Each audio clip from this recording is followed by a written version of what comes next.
Hello mga ka-food park! Today ay gagawa tayo ng super sarap at super crispy na kalabasa pie. Golden malutong at swak na pang merienda o pang negosyo.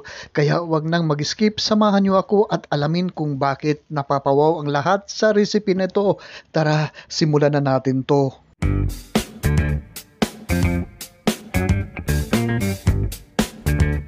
Ito po ay around 250 grams na kalabasa. Babalatan lang muna natin ito, huhugasan at i-chop natin ito into smaller pieces para mas madali natin may steam ito mamaya.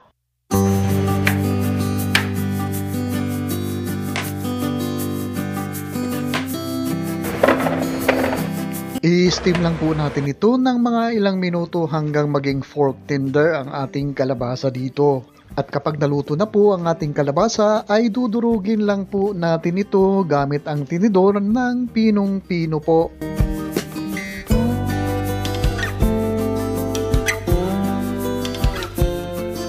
At kung ganito nakapino ang ating kalabasa, magdagdag po tayo dito ng mga 60 grams na sugar at hahaluin lang po natin ito hanggang sa matunaw po ang ating asukal dito.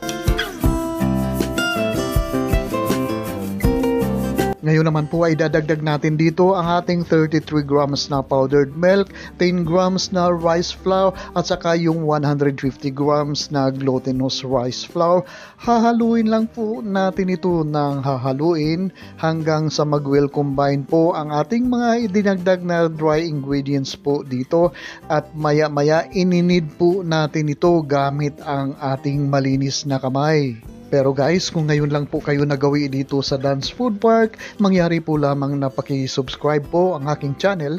Paki-click lang po ang subscribe button sa baba at pati na rin ang notification bell para palagi po tayo updated sa mga susunod kong video uploads.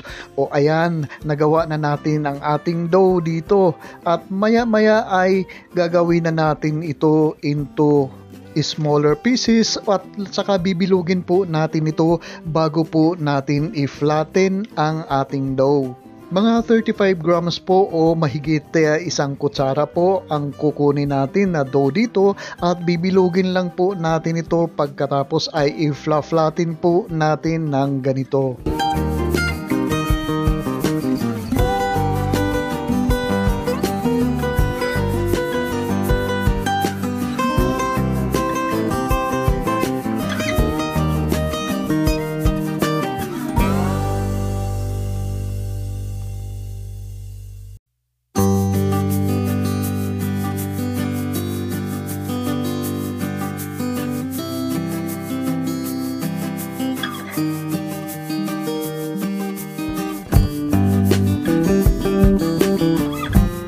Ayan, na-flatten na natin lahat ang ating dough at ngayon naman po ay i-coat po natin ito ng flour ang ating dough at ipagpag po natin ang excess na flour bago po natin ilublob sa ating beaten egg at saka i-coat uli po natin ito dito sa ating breadcrumbs. At tatapusin natin lahat ang pag-coat dito sa ating flatten na dough bago po natin iprito po ito maya-maya.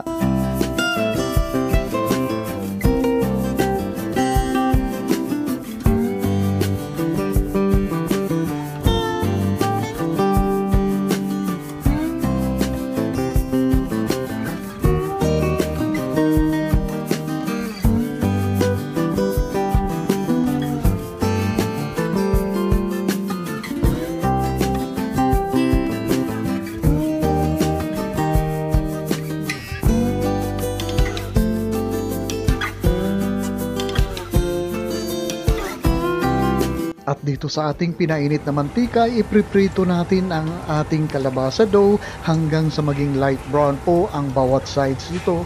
At habang nagpriprito po tayo ay special shoutout natin sila Margarita Bundok ng Concepcion Tarlac, Aida Isla ng Bacoor City, Cavite, Marvin Bola ng Isabela, Julius J.R. Neresina ng Calamba, Laguna, Rimram ng Pandi, Bulacan.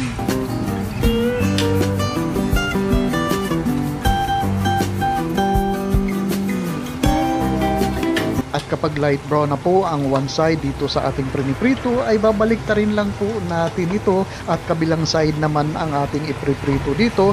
At special shoutout na rin natin sila Esther Tikmi ng Baguio City, si Amy Morona ng Pasig City, si Rolando Cuevas ng Parañaque City, si Marlinda Ombed ng Pasig City at saka si Nimeta Abella ng General Trias City.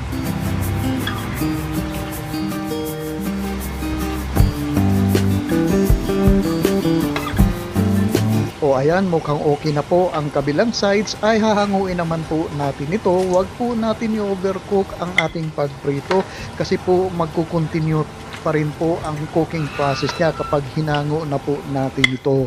O diba, napakadali lang gawin ang ating crispy kalabasa pie at napaka-healthy po ito at napakasarap din po ito.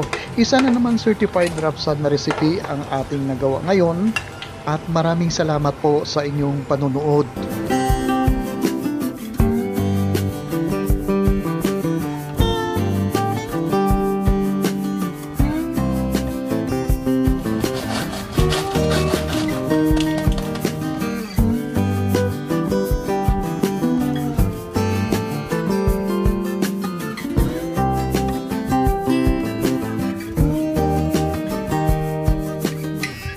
Salamat sa panonood. Huwag kalimutan mag-like, mag-comment, mag-share at mag-subscribe. Click mo na rin yung next video sa screen at siguradong magugustuhan nyo rin ito.